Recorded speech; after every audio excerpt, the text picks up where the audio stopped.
ជាមនុស្សមួយដែលអត់គិតថាអូអាយុប៉ុណ្ណឹងអត់ចង់រៀនទេអត់ចង់រៀនទេប៉ុន្តែមានមនុស្សម្នាក់ដែលជំរុញខ្ញុំឲ្យចូលទៅសាលាហ្នឹងហើយចាប់ផ្ដើមជីវិតផ្លាស់ប្ដូរ180ដឺក្រេពេលដែលឈានចូលសាលាហ្នឹងគឺខ្ញុំគ្រាន់តែជាប្រធានផ្នែកកាតុងមួយទេហើយប្រាក់ខែយើងដឹងហើយ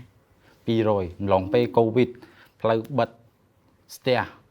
តម្រាំរកផ្លូវជិះទៅកាន់កន្លែងរោងចក្រម្ដងគឺពិបាកជ្រែកឆ្វេងជ្រែកស្ដាំតាមវាស្រែក៏មានដែរពេលហ្នឹងហើយគឺពេលហ្នឹងគ្រាន់តែទៅលេបតែមួយថ្ងៃគេបិទផ្លូវយំកដាផ្លូវហើយអាយុខ្ញុំពេលហ្នឹងអាយុ26ឆ្នាំចាហេតុអីខ្ញុំត្រូវយំព្រោះដោយសារតាកតាជីវភាពប្អូនស្រី3នាក់ម៉ាក់ទៅរកស៊ីទាំងតែពេលកូវីដប៉ាគាត់ធ្វើការយោធាអញ្ចឹងគឺពិបាកថងតាម៉ាក់គាត់រ៉ាប់រងច្រើនប៉ាគាត់នៅជួយមើលប្អូនទាំង3នាក់ជូនទៅសាលាអញ្ចឹងខ្ញុំធ្វើម៉េចផ្លូវពុះពៀទៅកាន់ធ្វើការហើយតបមកម្លងបានប្រហែលជាមួយឆ្នាំខ្ញុំក៏បានស្គាល់មនុស្សម្នាក់ដែលនាំខ្ញុំមកកាន់សាលា CGTI ហ្នឹងហើយខ្ញុំក៏គិតថាអាយុប៉ុណ្ណឹងហើយរៀនទៅអីអត់ចង់រៀនទេប៉ុន្តែនៅពេលដែលប្រឡងយកអាហារូបករណ៍ចប់រៀនបានតែ2ខែគឺអត់ចង់ទៅរោងចក្រវិញទេអូខេអាចដឹងទេហេតុអីដែរពេលហ្នឹងចានិយាយទៅដូចវាថាវាចំ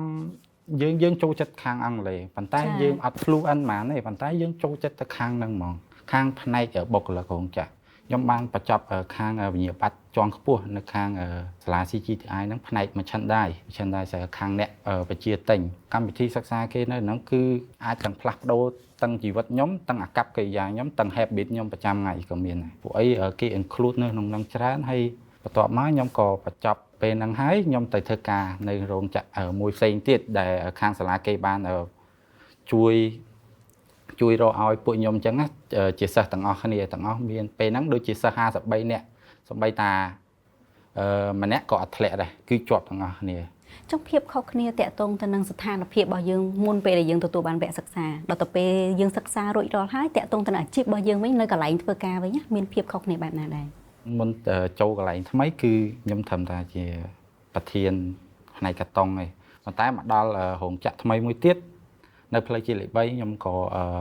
ផ្លាស់ប្ដូរខ្លួនឯងទៅជាអ្នកបកប្រែអង់គ្លេសចាខាងផ្នែកគុណភាពចាប៉ុន្តែនៅតែវានៅតែបាន10-20%តទៅយើងដើរចេញទៅក្រៅទៅបានដឹងថាអូនៅខាងក្រៅគឺសម្បូរទៅអ្នកខ្លាំងច្រើនហ្នឹងហើយហើយយើងចាប់ផ្ដើមរៀនខ្លួនឯងរៀនសិក្សាអំពីយើងវិញជាមនុស្សដែលអត់ចេះទាំងកាន់មើលកៅអៅរបៀបម៉េចវាស់ម៉ែត្ររបៀបម៉េចកៅអៅហ្នឹងអត់ដឹងផលិតមកពីអីប៉ុន្តែតទៅពេលយើងចូលទៅរៀនហើយចូលទៅបានដឹងថាអូវាធ្វើបែបហ្នឹងសោះហើយក៏ពេលហ្នឹងក៏បានផ្លាស់ប្ដូរជីវភាពច្រើនដែរចា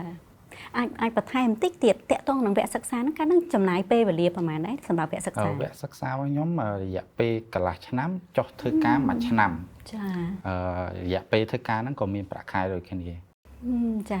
គម្លាតរយៈពេលមួយឆ្នាំទៅមួយឆ្នាំកន្លះចុះเนาะផ្លាស់ប្ដូរទាំងស្រុងតែម្ដងហ្នឹងហើយផ្លាស់ប្ដូរ